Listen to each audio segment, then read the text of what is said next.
Good morning, children. So today, let us start, our ninth grade history and civics with civics chapter 1. So the ninth grade civics chapter 1 includes our constitution. So you might have studied about constitution in your previous grades, but in this class we'll study the constitution and its features, about its history and everything a bit detail. So, let us start with our chapter. So before proceeding to understand what is a constitution and why do we require it, so let us see what are the kinds of systems that are present in the world to monitor or to administer a country. See, if you take democracy form, look at the slide and you can understand nicely. So if you look at the democratic form of government and republican, they both are one at the same. So a country which is democratic can be republic. See, let us understand what is this democratic and republic. In a democratic country, so the decision of majority people will prevail. That means majority people, whatever they decide, whichever governments they need, they can elect. And the republic form of government are those where the governments are framed and they will rule the people, and the people will choose their own governments. Hence, this democracy and republic, democracy you can call it as an ideology, and republic is the way through which democracy can be implemented. And if you look at the other form like dictatorship, where a person become head, and he will forcefully try to control the entire population or the country. And here the people will have a very less role. Everybody has to listen to the dictator. And if you look at the aristocracy and monarchy, they both are derived from the noble families, or you can call like kings, where through hereditary they get the right to rule the people or the country, and they try to dominate. And every time their children or next generations used to control the people, and people has no role in ruling. And if you look at the anarchy, so wherever such government systems or any form of ruling fails, the anti-social elements in the society try to control the population or the countries. So these are the various forms where you can have different heads. Now you tell me which form is very good. So now you can understand that India is having democratic and republican form of government. So why do you think? Because only in democratic and republican form of government there is a chance or a scope for constitution and to frame rules for the country or the people. So only in such form of governments there is scope for constitutional validity. In other forms, only a single person tries to dominate the entire population or the country. So here in democratic and republican countries, we can frame our set of rules, and these set of rules can be known as constitution. I hope you have understood what is constitution now.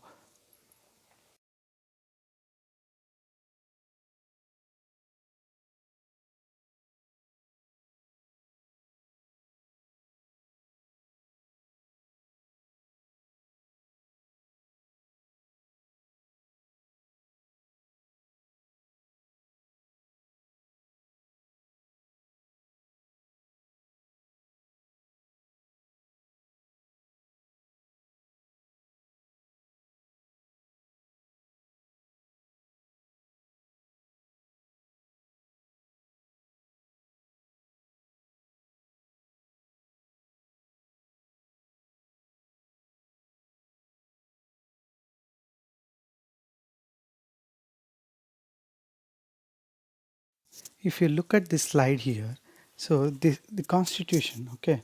So in previous slide we just understood that now where we can derive the word constitution and now where we got that idea. And later let us see how this constitution is real in operation. See, we can say that constitution is present, but how in practice this constitution is in operation. So the constitution of India will allow to form a republican form of government, with democracy. And the constitution allows to create three interrelated branches of itself. That is, the constitution itself will operate in three different branches like legislative, executive and judiciary. And these three interrelated branches will function together in their own spheres, that means in their own areas or limitations, and they try to implement the constitution. And the constitution has clearly separated the powers between these three branches of itself, and it will try to function. So even though our body as a whole one, okay, so we have different set of organs to function as a human being. In the same way, the constitution also has three different organs by namely legislative, executive and judiciary, so that it can function together like a constitution. You can consider constitution as a body, as a human being, and how we operate through our organs. In the same way, constitution as a whole operates through its organs, and the constitution itself separates the powers. Like our body, we have different organs and each organ does its own function, and all together will make us human being. In the same way, the constitution also separates the powers of its own organs and tries to function. And this legislative involves generally in the lawmaking process, and it will be having parliament for doing that work. And if you look at the judiciary, it tries to, it has the courts and other systems where it tries to protect the laws and the spirit of the constitution. And the executive, where we have the prime minister, president, vice president and many others to implement all the laws for the welfare of people. So these three branches will together constitute and form constitution, and through this the constitution is said to be in operation. So now let us try to understand what is constitution and why do we require it. And the picture you're seeing in the slide is the original drafted constitution by our constitutional makers. So this is the original cover page, and the other part of constitution which you are seeing in the slide. And let us come to the definition. So a constitution is a comprehensive document containing the set of rules according to which the government runs. So what do you mean by a comprehensive document? Comprehensive word, that means which includes everything. Suppose you call any school as a comprehensive school. That means a school is having all set of classes, all infrastructure and all facilities. A comprehensive school means a school with all infrastructure, teachers, students and all requirements. What not, everything is included in it. In the same way, constitution is a comprehensive document which contains rules to run a government. To run a government, what and all rules are necessary, all the rules will be incorporated or present in a document, and such kind of document is referred as constitution. And why do you think we require constitution? The constitution, it regulates the position and powers of the three organs of the government. As we have discussed in our previous slide, it is having three organs like legislative, executive and judiciary. Only through constitution we can regulate the position and power of these three organs. So without constitution we cannot differentiate these three things, and we cannot you know uh, allow them to work in their own areas. So constitution is very much required to separate these three organs and work independently or interrelatively for the welfare of people. And it is only when constitution is present, it protects the interest of the citizens by restraining the government from taking arbitrary decisions. That means through the republican form or democratic way sometimes, and when governments are elected, they may try to overtake the citizens, or they may try to show their power over citizens, or they may try to become more more powerful than people. So here to protect the interests of citizens from the government taking its own decisions, a constitution is very much necessary. If constitution is not there, the governments may take personal choices and they may try to rule the people with more powers. So constitution is there, then it will try to stop governments from becoming so powerful. And to also ensure smooth governance of the country for the welfare of people, Constitution of India is very much required. Smooth governance in the sense where the welfare proceeds with in a very good manner, and all the people in that particular country will stay happy, or maximum people. So all such smooth governance is possible only through constitution. Hence we require constitution in a very in a very systematic way, and it is very much mandatory. So if you look at this slide, then we can understand how the constitution will ensure smooth governance in the country. See, this is a page, not this types of government picture, but the other one. So this one, the picture, it has some message in it. It is usually referred as the first page of the constitution, or the preamble, or you can call it as introduction to the constitution. Through this introduction to the constitution, by knowing this introductory part of the constitution, we can understand what this constitution is going to do with the country, how it is going to ensure smooth governance to this country. See, it says that we the people of India. That means the constitution itself framed through the powers of people. The people themselves have contributed for the creation of constitution. Hence the word says no, we the people of India. And no, it says that no, the constitution is you know very much strong in giving people sovereignty. That means self rule, socialist, secularistic. That means treating all religions equally, and providing justice and liberty, which is nothing but freedom, and equality to all people, and the fraternity. That means brotherhood among all the people of the country. So all these characteristics or the ideals of the constitution will ensure a smooth governance of the country, and these ideals will represent how the constitution is going to take this country in governance. Governance is nothing but the administration, how to rule and how to make people developed. All such things they come under the governance, and how this governance is going to be, that is mentioned in the introductory page or the preamble of the constitution. The introductory page is nothing but the preamble. By looking at the preamble, we can understand what this constitution is going to make this country. So all these principles or ideals which are mentioned in this preamble is talking about our constitution and its governance for our country. After going through the basic introduction of the constitution, let us study now some historical backdrop of the constitution. See, basically the constitution had its historical backdrop from the Government of India Act 1935. So you might be aware, or you might have read in your 8th class, that now there was many acts, and now there were many charter acts, and many acts were passed by the British Parliament every time to India. Hello, I know they used to change viceroys, and they used to create many posts, and many such things were brought by these acts. One among such act was Government of India Act 1935.